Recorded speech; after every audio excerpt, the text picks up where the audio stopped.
Welcome to the preview for the USA versus Canada game in World Cup qualifying. Apologies for some laggy video later in the video. We're going to get that fixed for next time. Obviously, this is not the normal situation.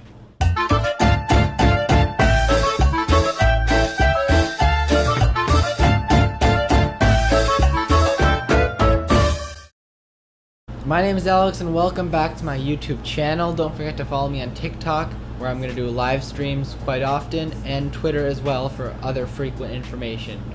Let's take a look back first at the El Salvador game a little bit and then talk a bit more about the Canada game. Against El Salvador, I don't think the performance was that good, to be honest. The result, I think it's not a bad result. Look, CONCACAF win at home, get a point on the road. And as John Brooks said today in his press conference, and Tyler Adams emphasized, and Greg Berhalter emphasized, and any player who's ever played a road qualifier for the U.S. and Central America can tell you, regardless of the levels of talent, for these guys, this is the biggest game of their year. This is for the fans. They're going to make everything to every single level as difficult as possible for you. And a lot of people know just having talent isn't going to be enough to win. So it's a good experience for a lot of these guys to get that game down in San Salvador.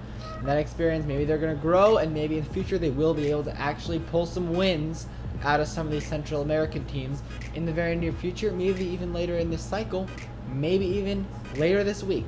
There were some good and bad performers in that game. We're going to go into some of them when I look at what the lineup could be against Canada. But overall, after the first 10 minutes, the U.S. just really didn't. I mean, we were creating some chances here and there, but it wasn't the most impressive performance overall, though it never really felt like we were going to lose that game. Before we look at what the lineups and some individual players and performances, and then eventually some predictions, let's look at Canada. So this is Canada's best ever team, arguably since that 1986 team, which is their only World Cup qualification to date. So a lot of the players who are going to stand out, obviously there's Alphonso Davies, who's a European champion, Jonathan David, who's a French champion, Tejan Buchanan of the New England Revolution, who is one of the best players at the Gold Cup, Stefan Eustáquio, who's in central midfield, Jonathan Osorio, who you may know from MLS, Kyle Larin, who has been one of the star strikers over in Turkey, Atiba Hutchinson, who literally has been playing for Canada longer than I've been alive.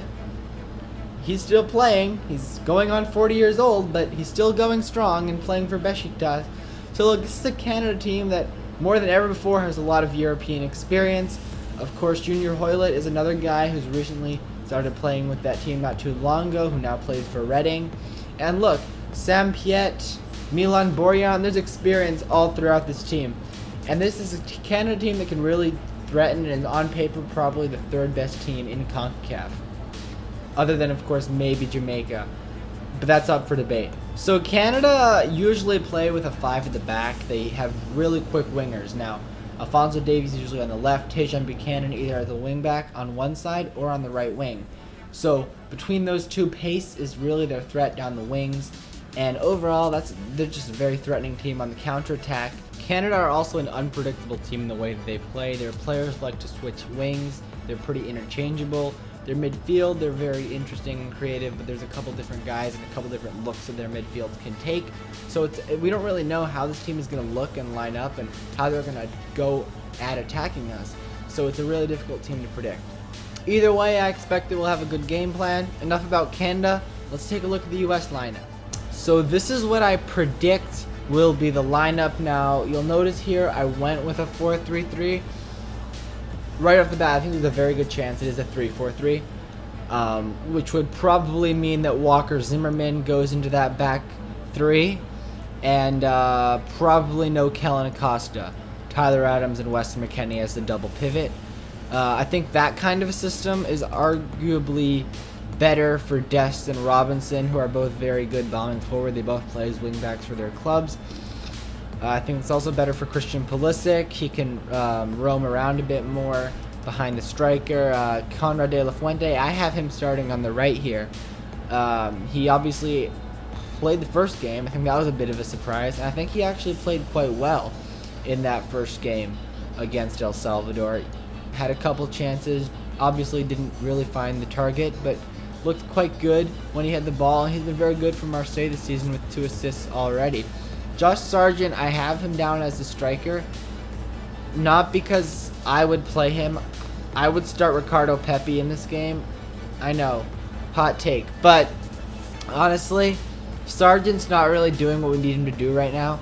The second option would be Jordan Pefok, but I like him off the bench at the end of the game because with Pefok, when he's in a game for more than 15 minutes, he just becomes anonymous. He starts to fade.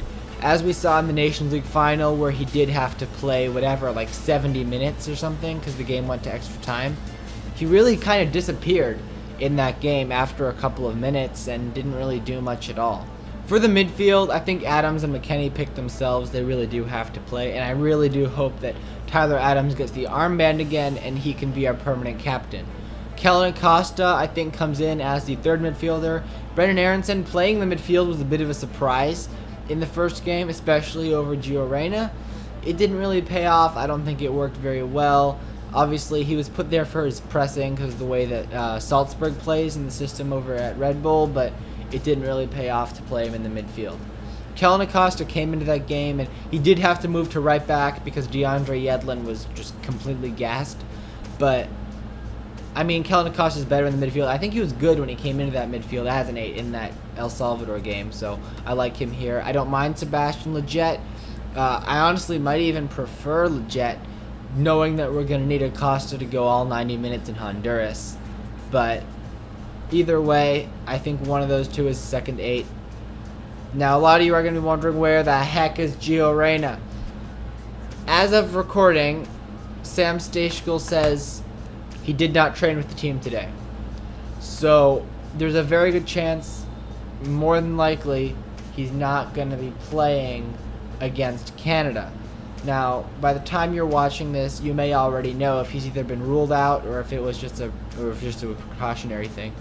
But I'm not going to put him in this lineup. However, I would like to see him starting on the right wing and keep Kellen Acosta in that midfield 3, or Sebastian Lletget, of course. And then for the back line, I think Walker Zimmerman, there's a good chance he gets included because it is in his home stadium in Nashville. But Miles Robinson and John Brooks is a great partnership. Brooks is not the most mobile, not the quickest. Miles Robinson is a really good cover for him. John Brooks is the best distributor of the ball out of all our center backs, and Miles Robinson is quick and a very good one-on-one defender, especially with Dest on the same side, and they're going to have to be going up against Alphonso Davies. Miles Robinson really needs to be in that spot. If Walker Zimmerman is playing in that spot, I am very, very nervous going up against Davies. And then Robinson on the left, he's also very quick, so with Buchanan, who's also very pacey, it's a good counter for that. Miles Robinson's going to have a lot of work to do in case Alphonso Davies gets in behind Serginho Dest, because, again, Dest is a bit of a liability defensively, but he's really good going forward. And then Zach Steffen has also been ruled out for this game, so Matt Turner, I have him starting in goal. There's a possibility it's Horvath. I highly doubt that. And then Christian Pulisic, he's being evaluated as of recording. He was training today with the team in Nashville, so I put him in the lineup. But again, by the time you're watching this, there's a good chance he's already been ruled out. Hopefully he plays. Hopefully he starts. I bet he goes about 60 minutes and he's replaced by Brendan Aronson. Now back to why I would start Pepi. He's just on fire, and he's just a guy who just loves to score goals. And I know it's a bit rough to throw a guy in for their first game in a must-win game, but look, the next 12 games are going to be must-win games. He's going to have to play eventually, so I'd throw Pepi in as the number 9, and maybe he makes something happen, because I'm starting to ask a lot of questions about Josh Sargent. So this should be a really good game between two teams that didn't really have the best start, didn't get a win that they wanted in the first game. Now, let's just go ahead and take a look at my predictions for all 4 games, as we do every show. Okay, so there are 4 games that are going to be played today. That is Costa Rica versus Mexico, Jamaica versus Panama, El Salvador versus Honduras, and the United States of America versus Canada. So for the first game, which is Costa Rica versus Mexico, I'm actually going to say 1-1. Now, Costa Rica, they're a very bad team right now. They could finish 6th or 7th in this octagonal, which is pretty much a fall from grace. They got a 0-0 draw on the road against Panama in the first game, but Costa Rica at home are a very formidable team, a very difficult team to beat on the road. And even though Costa Rica are not sensational, I'm putting down a 1-1 draw. I think Mexico are not very inspiring against Jamaica. I got to see little bits and pieces of it after the game, and I'm gonna say 1-1. This is a bit of a bold pick for me, but we could see it happen. Jamaica, they looked pretty bold against Mexico, and now they get their luxury pieces back: Mikhail Antonio, Leon Bailey, etc. 3-0 at home against Panama. Panama again, they're lucky to be here. Panama's gonna finish 8th.